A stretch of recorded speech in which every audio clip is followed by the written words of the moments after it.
Hi, John. Great to be talking to you. Could we just start? Could you just introduce yourself and tell everyone who's watching who you are and what you do? Sure. Happy to do so. I'm John Federman. I'm the CEO of HireRoad. Fantastic. So tell us a bit more about HireRoad and what it does and why you're here. Sure. HireRoad is basically an amalgamation of companies pulled together that include ATS, that include Learn, Onboard, and most specifically our people analytics tool called PeopleInsight. Yeah, cool. Okay, and tell us a bit more about PeopleInsight. Sure. PeopleInsight is a tool that allows folks to understand the levers of their human resource data. How do you be strategic with it? How do you understand things like your succession plan and your DEI strategy? And how do you understand what recruiters are most efficient and why? And where you can improve the efficiency of what you do as an organization with, as cliche as it sounds, your most important asset, which is your people.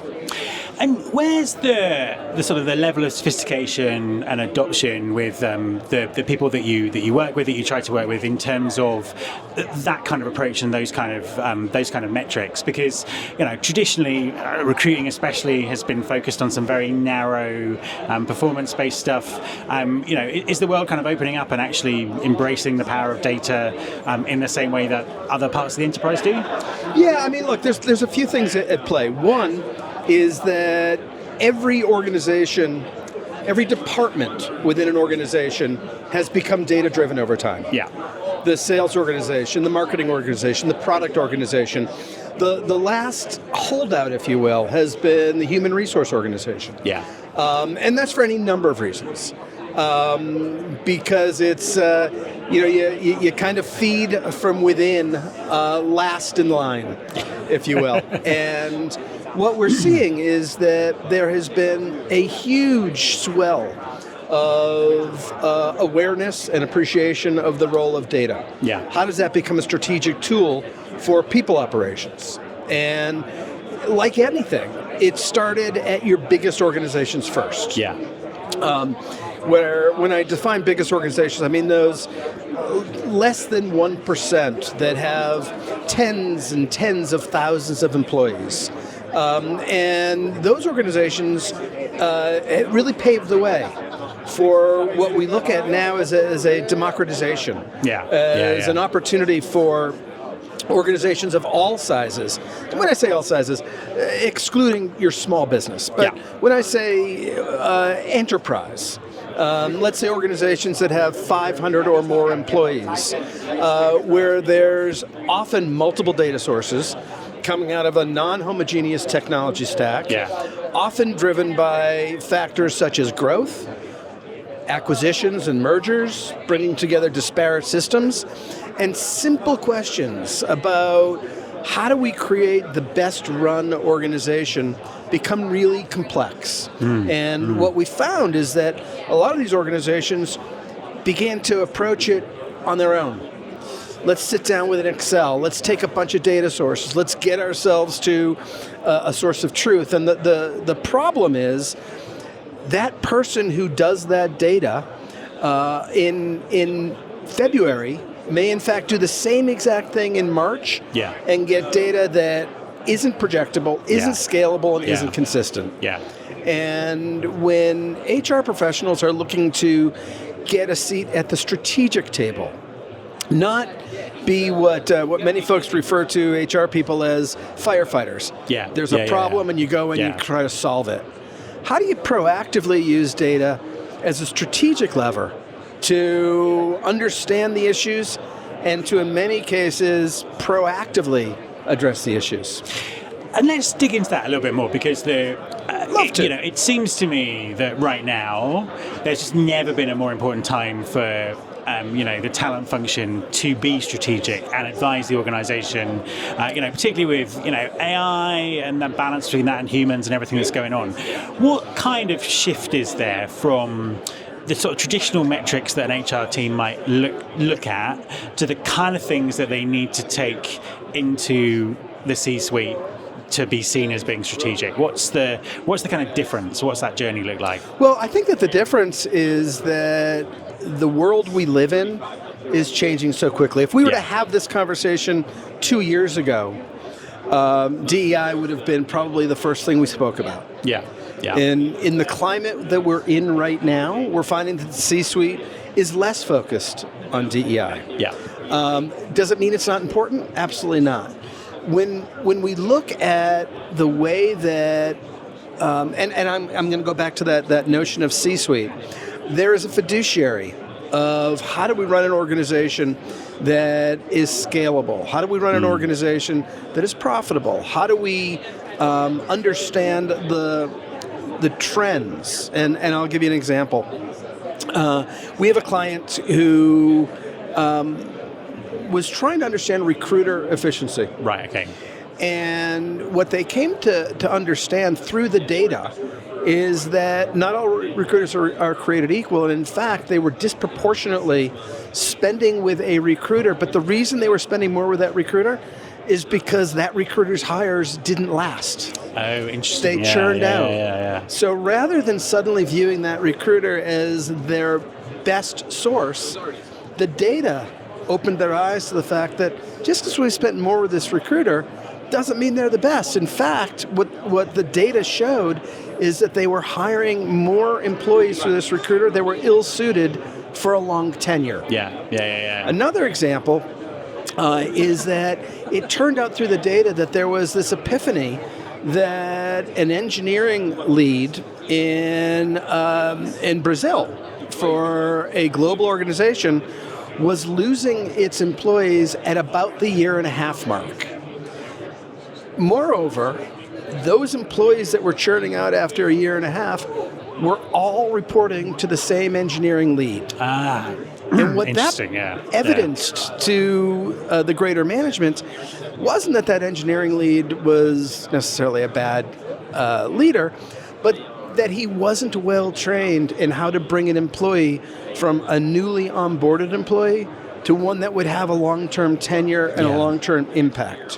So what the data allowed them to do was proactively work with that engineering lead, give that engineering lead the awareness of the dynamic, and secondarily apply the training so that engineering lead would be able to hold on to their employees longer. The end result is we've seen the tenure from that engineering lead go up in a very dramatic way. And so, you're spending the money to onboard somebody, but now, because of the data, you've applied some incremental resources and you're holding on to those employees. And I think that's so fascinating because in the old world, either that problem would never be spotted, or it would be, and that person would be fired and replaced. Right. And it's just really interesting at how it creates just much better solutions if you really understand the problem. So we're at Unleash, and you're here launching a new product. Yes. Tell us about that. Yeah, interestingly enough, we're introducing a product called PeopleInsight Essentials. Okay. And let's start with our PeopleInsight Enterprise solution, because that's the launching pad. Yeah. What we do different with PeopleInsight on our enterprise is that we are designed for those organizations that I would say are not the biggest of the big, but certainly not small business. Meaning, the cost of running a true people analytics operation is, of course, the software. Yeah.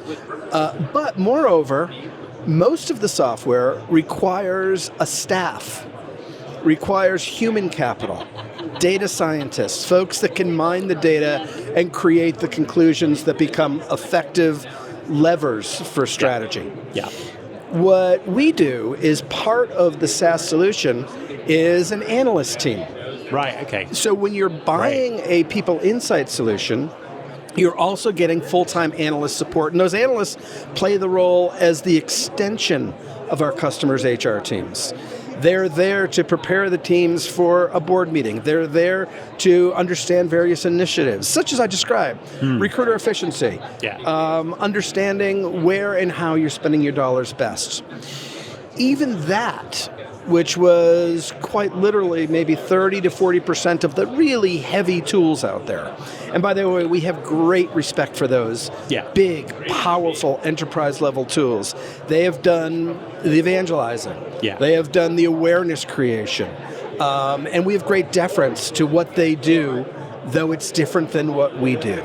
Yeah. And so we have found a niche with PeopleInsight for those organizations that, one, are onboarding into people analytics, and it's been a very effective approach. Fantastic. However, what we've also found is there's a caliber or a category of organizations that's just below that, meaning they haven't yet established a line item for people analytics.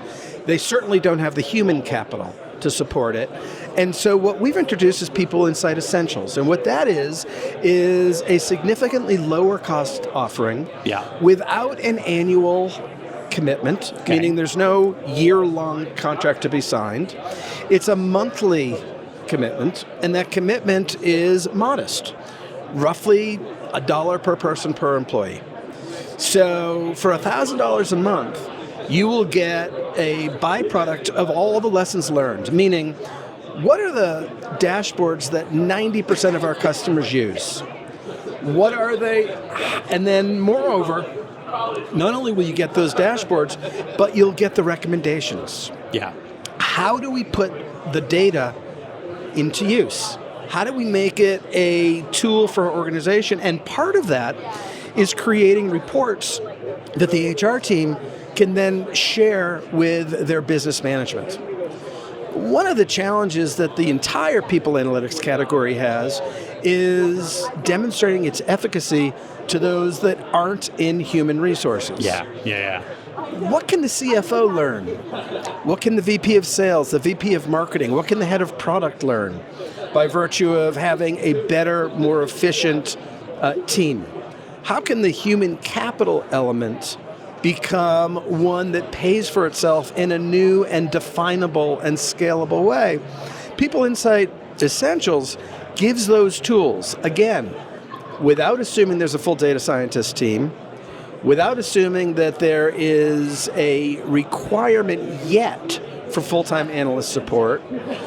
But you're not going to go to an organization that's got 900 employees that's spending $20,000 on an ATS and tell them, hey, you've got to now spend $50,000 on a people analytics tool. It's just not realistic. But if you can give them something that's incremental, and one of the things that we do is we walk through an ROI calculator. What would you be spending in man hours to create an Excel spreadsheet to teach you these lessons? What would you be spending in disparate systems? What we often find is that folks have analytics in their HRIS platform, but the complexity to wring value out is so much that they don't do it. So we're really excited about PeopleInsight Essentials.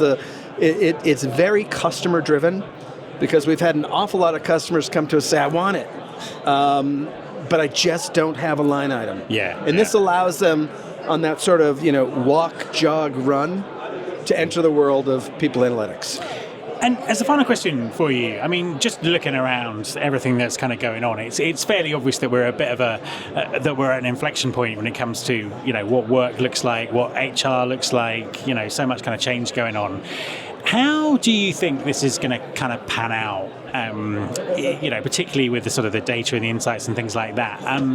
What do you think things will look like in 2 or 3 years' time? So if we were having this conversation again in 3 years' time, what will we be talking about? I think it's the best news for your high performers.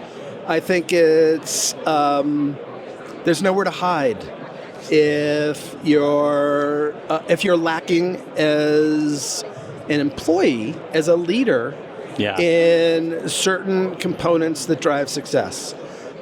So it is an accountability that I think is new, and it frankly, as I say, it's the data-driven element that every other department has lived and breathed by for an awfully long time. And this last bastion of being purely qualitative is being put to the test. People, their performance, their ability to contribute, there's data behind that. And harnessing that data makes each and every organization better run, more competitive, and better understanding of how to spend their resources. John, thank you very much for talking to me. My pleasure.